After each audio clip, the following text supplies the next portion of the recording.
చెప్పండి చెప్పండి. ఏంటి మళ్ళీ పవన్ కళ్యాణ్ గారి పెళ్లి గురించి మాట్లాడుతున్నారు? మళ్ళీ ఏమైనా పెళ్లి చేస్తున్నారా పవన్ కళ్యాణ్ గారు? లేదు.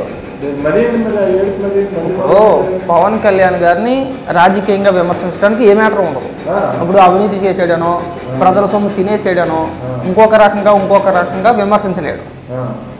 కొన్ని పార్టీ సిద్ధాంతాల గురించి విమర్శించగలరా అంటే జనసేన పార్టీ సిద్ధాంతాలు ప్రజలకు దగ్గరగానే ఉంటాయి, బాగానే ఉంటాయి, పర్ఫెక్ట్గా ఉంటాయి. వాటిని కూడా విమర్శించలేడు. ఎలా విమర్శించాలి? వ్యక్తిగతంగా విమర్శించాలి. అంటే ఇది ఎమోషనల్ బ్లాక్మెయిల్ అన్నమాట. ఎమోషనల్గా డ్యామేజ్ చేయాలి. పవన్ కళ్యాణ్ పెళ్ళిళ్ళు చేసుకున్నాడని, ముగ్గురిని చేసుకున్నాడని, నలుగురిని చేసుకున్నాడని, మొన్నటిదాకా 4 పెళ్ళిళ్ళు అని ఓడు. 4వ పిల్లం ఎక్కడి నుంచి వచ్చిందిరా? నేను చేసుకున్నది 3 కదా, నువ్వే నా 4వ పిల్లం రా అన్నాడు. ఆ మాటతో సగం సచ్చాడు. 4 పెళ్ళిళ్ళ మాట ఎత్తట్లా, 4 పెళ్ళిళ్ళ మాట ఎత్తట్లా. ఇంక 3 పెళ్ళిళ్ళు అని చెప్పేసి పట్టుకుంటున్నాడు. మరి నేను అన్నాడు కదా, ఇంకా 3 పెళ్ళిళ్ళు అంటున్నాడు. ఇంకా కార్లను మార్చినట్టు 4 ఏళ్ళకోసారి 5 ఏళ్ళకోసారి పిల్లలు మారుతూ ఉంటాడు. ముఖ్యమంత్రి హోదాలో ఉన్న వ్యక్తి జనరల్గా 10 మందిలో పిల్లం అనే పదం వాడడానికే మనం కొద్దిగా ఆలోచిస్తాం, బాగోదులే అని చెప్పేసి అని. మరి ముఖ్యమంత్రి స్థాయిలో ఉన్న వ్యక్తి ఒక సభ పెట్టేసుకొని చుట్టుపక్కల ప్రాంతాల నుంచి ప్రజలందరినీ అక్కడ తీసుకొచ్చి నువ్వు పవన్ కళ్యాణ్ గారి వ్యక్తిగత జీవితాల గురించి, ఆయన పెళ్ళిళ్ళ గురించి మాట్లాడితే ప్రజలకు అది అవసరమా? ఇప్పుడు ప్రజలు పవన్ కళ్యాణ్ గారి వ్యక్తిగత జీవితం గురించో లేదంటే జగన్మోహన్ రెడ్డి వ్యక్తిగత జీవితం గురించి వాళ్ళకి అవసరమా? వాళ్ళకి అది అవసరం లేదు కదా. నువ్వు రాష్ట్ర ప్రజలకు ఏం చేసావు అంటే మాకేం చేసావు, మమ్మల్ని ఆర్థికంగా ఏ విధంగా బలపరచాలని చెప్పని చూస్తున్నావు, మాకు చేసిన మేలేంటి, రాష్ట్రానికి చేసిన అభివృద్ధి ఏంటి, లేదంటే మా పిల్లలకు ఉపాధి అవకాశాలు ఎలా కల్పిస్తావో రాష్ట్ర ప్రజలకు కావాల్సింది అది. ఇప్పుడు జగన్మోహన్ రెడ్డి ఒకటే పెళ్లి చేసుకున్నాడు. అది మాకెందుకు? అది రాష్ట్ర ప్రజలకి ఎందుకు? అది రాష్ట్ర ప్రజలకు అనవసరం కదా. ఇప్పుడు జగన్మోహన్ రెడ్డి ఒకటే పెళ్లి చేసుకున్నాడు, రాష్ట్రానికి వచ్చిన ఉపయోగం ఏంటి? ఒకటే పెళ్ళి అండి, ఒకటే పెళ్లి. జగన్మోహన్ రెడ్డి ఒక పెళ్లి చేసుకున్నంత మాత్రం ఏం సాధించేసాడు? ప్రత్యేక హోదా తీసుకురాగలిగాడా? మనకు వచ్చే నష్టం ఏముంది, లాభం ఏముంది? ఇప్పుడు నీ సంసారం జీవితం బాగుంది, ఒకవేళ అంతనే సరిపెట్టుకున్నావు. పవన్ కళ్యాణ్ గారి జీవితం బాగాలేదు, ఆయన అంత దురదృష్టమో ఇంకోటో బాగాలేదు, ఏదో రీజన్ 3 పెళ్ళి. అది మనకు రాష్ట్ర ప్రజలకు ఎందుకండి? అంతే. ఇప్పుడు సరే ఒప్పుకుందాం పని, పవన్ కళ్యాణ్ 3 పెళ్ళిళ్ళ గురించి విమర్శించడం తప్పులేదు అనుకుందాం పని. షర్మిల కూడా రాజకీయంగా జగన్ పైన విమర్శలు చేస్తుంది. షర్మిలకు కూడా 2 పెళ్ళిళ్ళు జరిగింది, అవునా? మరి షర్మిలాని ఎందుకు అనమయ్యా? ఇప్పుడు షర్మిలాని ఎందుకు అంటావు? అనాలండి.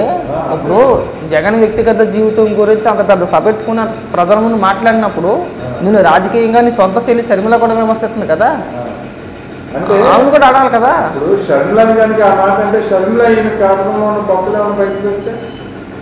అందుకే భయపడి అనట్లా, లేదంటే అనేస్తాడు. చెల్లి లేదు, తల్లి లేదు, అసలు సమస్య లేదు. రాష్ట్ర ప్రజలు కూడా బాగా గుర్తుపెట్టుకోవాలి. ఉంటాయండి, తలకాయ కూడా వరాలు బోర్డు ఉంటాయి. అవన్నీ మనకు అనవసరం. ఎవడి వ్యక్తిగత జీవితం ఎవరికి ఎందుకండి? ఇప్పుడు రాజశేఖర్ రెడ్డి ఉన్నాడు, ఆయన వ్యక్తిగత జీవితం గురించి మాట్లాడుకోతే లేడు కాబట్టి పెద్ద ఆయన గురించి మాట్లాడకూడదు. బోల్డ్ ఉంటాయి అవన్నీ, అవి మనకు తెలియదు కాదు, ఎవరికి తెలియదు కాదు. కానీ ఇప్పుడు మనం మాట్లాడలేం కదా.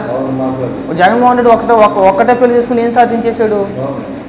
పోలవరం కట్టలేకపోయాడు, ప్రత్యేక హోదా తీసుకురాలేకపోయాడు, ఇంకో రకంగా ఏది చేయలేకపోయాడు. ఏది లేదు. 14 లక్షల కోట్లు అప్పు చేశాడు.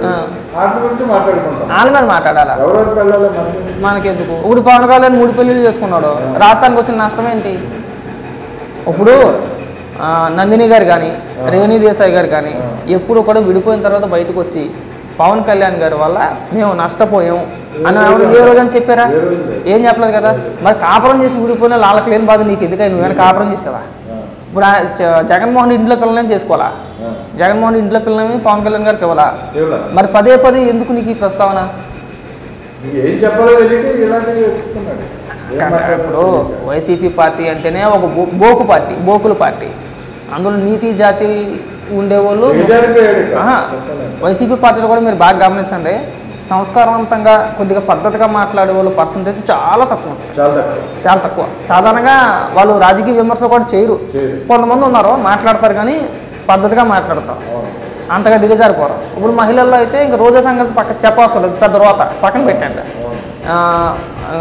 తానేటి వనిత గారు ఉన్నారు, సుచరిత గారు ఉన్నారు, ఇంకా పాముల పుష్పశ్రీవాణి ఆవిడ ఉందో, వీళ్ళు ఎప్పుడు కూడా రాజకీయంగా విమర్శిస్తారు తప్పితే వ్యక్తిగతంగా ఏ పిచ్చి మాటలు మాట్లాడరు. రోజని చూసారా, బరి తెగించేసింది కాదు. ఎప్పుడైనా కానీ ఒక మహిళ డైరెక్ట్గా నోట్లో ఐస్ క్రీమ్ పెట్టుకున్నావా అంటే అది ఎంత పెద్ద మాట. అది మహిళలు మాట్లాడాల్సిన మాటలు అవి. అప్పటి నుంచే కదా రోజాన్ని ఎలా పెడతారో మాట్లాడుతున్నారు ప్రజలు. కోల్పోయింది, అవకాశం ఇచ్చేసింది. ఇప్పుడు నేను మిమ్మల్ని పేరు పెట్టి పిలుస్తానండి, గురువు గారు అంటాను, మీరు నన్ను ఏమని పిలుస్తారు? చిన్నోడు కాబట్టి సంతబాబు ఏదో పేరు పెట్టి పిలుస్తాం. నేను మిమ్మల్ని అమరేరుగా మాట్లాడాను అనుకోండి, నన్ను ఏం పిలుతారు? మీరు నన్ను అదే మాట్లాడాలని చెప్పి రూల్ లేదు. ఇప్పుడు నేను ఒక మాట మిమ్మల్ని తేడాగా అన్నప్పుడు తిరిగి నన్ను అదే మాట ఎందుకంటారు మీరు? అంతకన్నా పెద్ద మాట ఏదో అంటారు నన్ను. మరి మనం ప్రజలకు అవకాశం ఇచ్చేసి, జనానికి అవకాశం ఇచ్చేసి తిరిగి నన్ను అంటున్నారంటే దానివల్ల ఉపయోగం లేదు.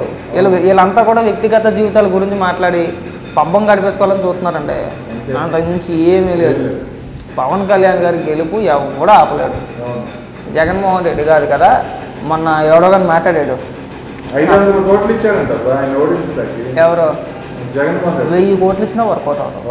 1000 కోట్లు ఇచ్చినా వర్కౌట్ అవుతుంది. ప్రజలు జగన్మోహన్ రెడ్డి మాట నమ్మే పరిస్థితుల్లో లేరండి. లేరు. ఎందుకంటే ప్రతిదీ అబద్ధమే. ప్రతిదీ చెప్పిన మాట ప్రతిదీ కూడా అబద్ధమే. ఒక మాట కూడా నిజం చెప్పడు, అన్ని అబద్ధాలే మాట్లాడతాడు. ఇంకా ప్రజలు ఎలా నమ్ముతారు ఇన్ని?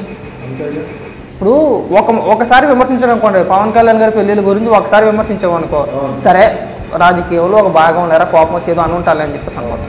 2 సార్లు అయినా పర్వాలా, కొన్ని 3 సార్లు ఏడ్చింటే ఓకే అనుకోవచ్చు. ఇది ప్రతి సభలోనూ నువ్వు సభ పెట్టుకున్న ప్రతి సభలోనూ పవన్ కళ్యాణ్ గారి పెళ్ళిళ్ళ గురించి మాట్లాడకుండా పోతే ఎప్పుడు చెప్పేసి వినట్లేదు కదా అసలు.